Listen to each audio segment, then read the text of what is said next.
This is a blueprint of Shinjuku Station, the busiest public transportation hub in the world. This structure stretches 1 kilometer through the Shinjuku district and facilitates 3.6 million daily commuters who utilize it to go to different parts of Tokyo.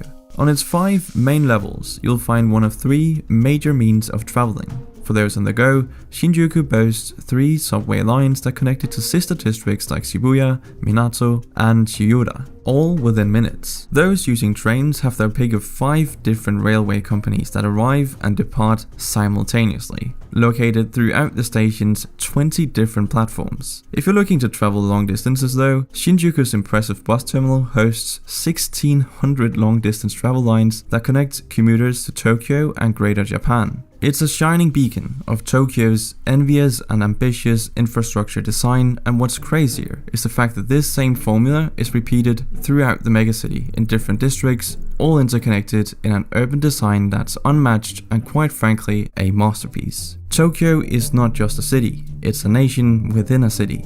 The population measures 37 million people, meaning it's the biggest megacity in the world. And when you consider the tourists and visitors from other parts of Japan, the numbers are even higher. Tokyo has 50% more people than any other urban setting globally. But despite the high population and never-ending movement, it has often been known as one of the safest cities in terms of infrastructure. City planners have not only found a way to make sure that the 3.9 billion yearly users who depend on the subway system get to where they need to go, but that they and others have alternative means of traveling through Tokyo on any given day. If you're walking, for example, each Tokyo district has what you need right around the corner. If not for a grocery store, there's tons of vending machines waiting for you. Even those on bikes, which make up 14% of all transportation in the city, have found a way to deal with the admittedly imperfect biking infrastructure. But while walking is convenient and an entirely viable option, 57% of travel in Tokyo is done through public transit, which can be compared to New York City's 58%, but that's where the comparisons end. Take a look at this 3D rendering of the Times Square 42nd Street subway station. It's no Shinjuku, but it's part of a public transport system that is quite shockingly bigger than Tokyo's. Seriously, the New York City subway has 34 lines and 468 stations, all servicing 4 boroughs, namely Manhattan, Brooklyn, Queens, and the Bronx.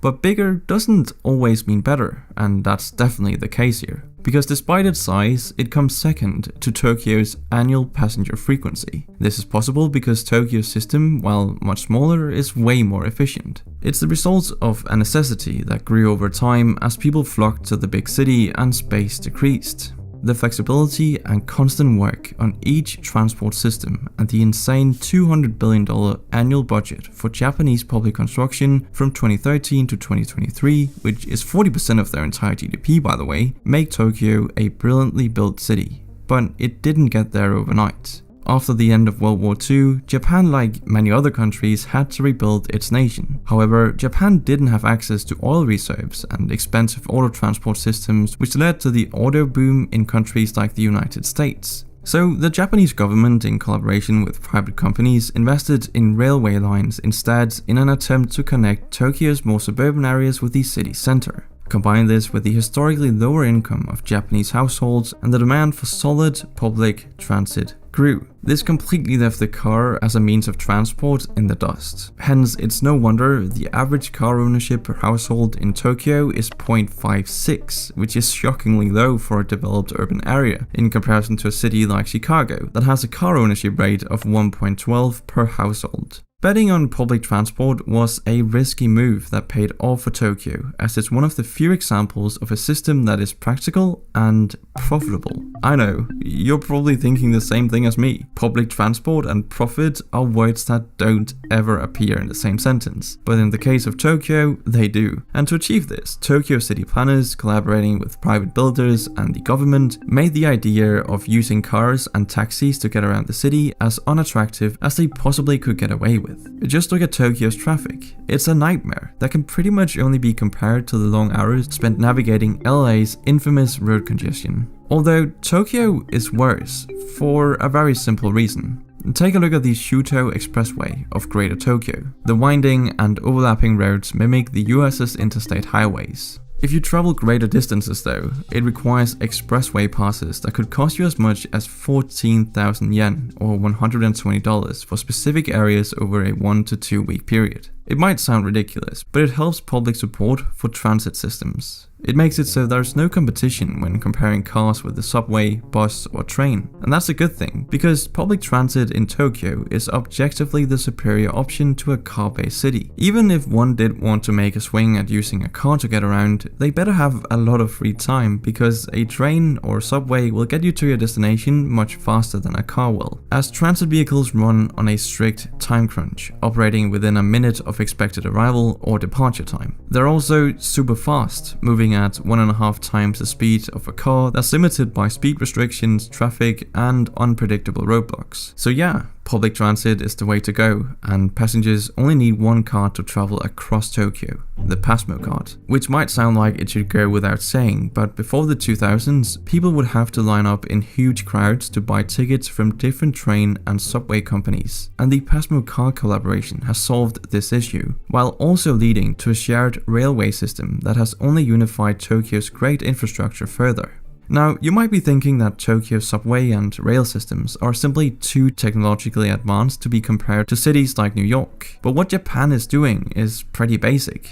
It's not alien technology, it's just common sense. I mean, look at this train from a terminal in Minato, Tokyo, coupled with this one in Chicago. Or what about this subway in Shinjuku paired against this one in New York? They look alike. The difference lies in what they are connected to, as well as the maintenance that these systems are taken through daily. You see, most of Tokyo's stations are empty through the night, even the one in Shinjuku, which makes it the perfect time to do the mandatory nightly inspection. Yep, you have me right, the subway tunnels and tracks are checked every night. Minor damages are fixed, while major ones are reported and alternative routes are chosen. But Tokyo goes even further than this, by doing a thorough dismantling and inspection of all their train cars every 4 years. The cars are stripped down by hand, and all parts are tested for malfunction before they're cleaned and put back together. It's a highly coordinated effort that ensures accidents along these stations, tunnels, and railways are kept to a minimum, and unforeseen damages that cause downtimes are therefore virtually non-existent.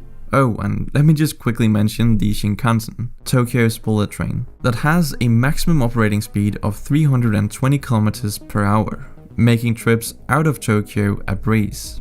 A commuter could board a Shinkansen in Tokyo and arrive at the Shin-Amori station in northern Japan in just 3 hours and 20 minutes. The same can't be said for Amtrak's Aquila train, which is currently the fastest train in the United States, and it does the same distance of 713 kilometers from Boston to Washington in 7 hours. So all in all, Tokyo is really well designed and connected in an efficient way. And while it can look chaotic sometimes from an outside perspective, like when you watch videos of their crosswalks, it's really the exact opposite. Everything is well thought out down to the smallest of details, and everything seems so coordinated.